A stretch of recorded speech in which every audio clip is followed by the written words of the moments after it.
கண்ணீரில் மிதக்கும் கடவுளின் தேசம். சொர்க்கத்தை நரகமாக மாற்றியவர்கள் திருந்துவார்களா? அழகிய வயநாடு இன்னைக்கு மீளா துயரில் ஆழ்ந்திருக்குன்னு தான் சொல்லணும். கடவுளின் தேசம் கண்ணீரில் மிதக்கிறது. வயநாடு அப்படிங்கிற வார்த்தை அழகியலும் அரசியலிலும் சமீபத்தில் தனக்கென ஒரு தனி இடத்தை பிடித்த வயநாடு இன்னைக்கு வாழவே தகுதியற்ற ஒரு பகுதியாக காட்சியளிக்குது. கடலில் வீணாக பாயக்கூடிய தண்ணீரை தமிழகத்திற்கு திருப்ப விட முடியாது. இருக்கிற அணை போதாது, இன்னும் ஒரு புதிய அணையை கட்டி தமிழகத்திற்கு பெரியார் பாசனத்தை தடுப்போம், மருத்துவ கழிவுகளை தமிழகத்தில் கொட்டுவோம், தமிழகத்திலிருந்து தான் மணல் குவாரிகளை சுரண்டுவோம் அப்படின்லாம் சொல்லி கேரள அரசியல்வாதிகள் செய்த அலப்பறைகள் தான் நம் கண்முன்னே வந்து நிற்குது. இன்னைக்கு இருக்கிற தண்ணீரை எப்படி வெளியேற்றுவது? தண்ணீர் அரசியல் இன்னைக்கு கண்ணீர் அரசியலாக மாறி போய்விட்டது அப்படின்லாம் கவலைப்பட வேண்டியிருக்கு. அரசியல்வாதிகள் 1000 பிரச்சனைகளை செய்தாலும் நம்முடைய சகோதர மொழியை பேசக்கூடிய மக்கள் படும் துயரத்தை கண்டு நாம் படும் வேதனையை வார்த்தைகளால் சொல்ல முடியாது. ஒரே நாள் இரவில் புரட்டி போட்டு விடும் மனித வாழ்வு அப்படிங்கிறத புரிஞ்சு கொண்டு சாதி மதம் இனத்தின் பெயரால் சகோதரர்கள் சண்டையிடுவதை மக்கள் நிறுத்துவார்களா அப்படிங்கிறதா நம்ம முன்னாடி எழுந்து நிற்கக்கூடிய பிரம்மாண்டமான ஒரு கேள்வியாக இருக்கு. ஒருவருக்கொருவர் ஆதரவாய் கைகோர்த்து நிச்சயமில்லாத வாழ்வின் சில காலத்தையாவது அமைதியாக கழிக்க முன் வருவார்களா அப்படிங்கிறதா வாழ்க்கையினுடைய யதார்த்தத்துக்கு மாறுபட்டதாக இருக்கு.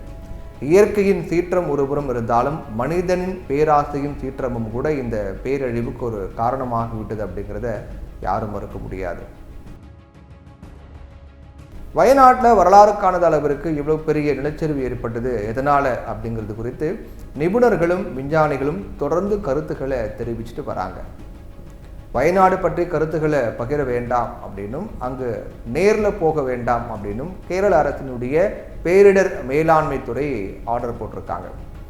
இது தொடர்பாக கேரள மாநிலத்தின் மீட்புத்துறை ஆணையர் மற்றும் முதன்மை செயலாளர் டின்கு பிக்ஸ்வால் அறிவியல் மற்றும் டெக்னாலஜி துறையினுடைய முதன்மை செயலருக்கு ஒரு அறிவுறுத்தல் ஒன்று கொடுத்திருக்காரு.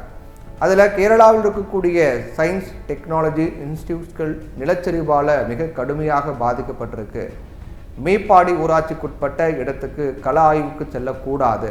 அதே போல் அறிவியலாளர்கள் தங்களுடைய கருத்துக்களையோ ஆய்வு அறிக்கைகளையோ ஊடகங்கிட்ட பகிர்ந்து கொள்வதை தவிர்க்கணும் அப்படின்னு அறிவுறுத்தணும். பேரழிவை சந்தித்திருக்கக்கூடிய இடங்களில் ஏதாவது ஆய்வு மேற்கொள்ள விரும்பினா உரிய அனுமதி பெறணும் அப்படின்னு சொல்லப்பட்டிருக்கு. அரசினுடைய இந்த முடிவு தொடர்பாக டின்கு பிஸ்வால் பேசும்போது பேரிடர் மேலாண்மை புரோட்டோகால் படி இந்த நடவடிக்கை எடுக்கப்பட்டிருக்கு அப்படின்னு சொல்றாரு. மீட்பு மற்றும் நிவாரண குழுவை தவிர பாதிக்கப்பட்ட பகுதிகளுக்கு வேறு யாரேனும் செல்வதை கட்டுப்படுத்தும் விதமாகவே இந்த நடவடிக்கை மேற்கொள்ளப்பட்டிருக்கு அப்படின்னு விளக்கம் கொடுக்கிறார். ஆனால் உண்மையான காரணம் நிபுணர்களுடைய ஆய்வுகள் அரசியல்வாதிகள் செய்த தவறுகளை புட்டு வச்சிரும். இந்த நேரத்தில் மக்களுடைய கோபத்திற்கு ஆளாகிவிடக்கூடாது அப்படிங்கிறதுல கேரள அரசியல்வாதிகள், இடதுசாரிகள், காங்கிரஸ் அப்படின்னு எல்லாருமே ஒன்றுபட்டு நிற்கிறாங்க அப்படிங்கிறது தான் உண்மை. இந்த நேரத்தில் நம்முடைய இராணுவத்தின் மக்கள் சேவையை பாராட்டியே ஆகணும். இரவு பகல் பார்க்காம எங்கே என்ன நடக்கும் அப்படின்னு தெரியாமல் மக்களை மீட்கவும் சடலங்களை கொண்டு வரவும் தீவிரமாக செயலாற்றிட்டு வராங்க. வயநாட்டில் இடிந்த சூரல்மலா முண்டகை இடையிலான பாலத்திற்கு பதிலாக இந்த இராணுவம் என்ன பண்ணியிருக்காங்க, இந்த இடையில பாலம் முண்டக்கையும் இந்த சூரல்மலை பகுதிக்கும் இடையிலான பாலம் துண்டிக்கப்பட்ட காரணத்தால் ஒரு புதிய பாலத்தை இராணுவம் அதிரடியாக 31 மணி நேரத்தில் கட்டி முடிச்சிருக்காங்க. இதற்கான குழுவை வழிநடத்திய இந்திய இராணுவ மேஜர் சீதா ஷெல்கே தலைமையிலான குழு தான் இந்த பணியை மேற்கொண்டாங்க. 31 மணி நேரத்துக்குள்ளாகவே இடைவெளி இல்லாமல் உழைத்த பிறகு இந்திய இராணுவம் நிலச்சரிவுகளால் சிதைக்கப்பட்ட வயநாட்டில் இருக்கக்கூடிய 2 குக்கிராமங்களான சூரல்மலை மற்றும் முண்டக்கை கிராமங்களை ஒரு வழியாக மீண்டும் இணைத்திருக்காங்க.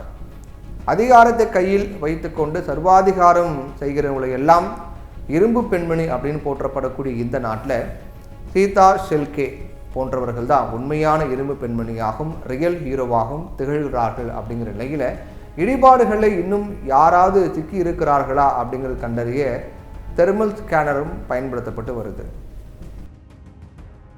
இந்த தெர்மல் ஸ்கேனர் 3 மீட்டர் அல்லது 12 அடி ஆழத்தில் என்ன இருக்கிறது அப்படிங்கிறத ஸ்கேன் செய்யும் காட்டும் திறன் கொண்டது. சேறு சகதிகளால் யாராவது சிக்கியிருந்தால் கூட இந்த தெர்மல் ஸ்கேனர் உதவியோடு கண்டறிய முடியும். அதனால் இந்த ஸ்கேனரை கொண்டு மண்ணில் புதையுண்டவர்களை தேடும் பணி நடந்துட்டு வருது. இப்படியாக நீள்கிறது வயநாட்டினுடைய சோகம். கடைசியாக ஒன்று சொல்லிக்கிற விரும்புகிறோம்.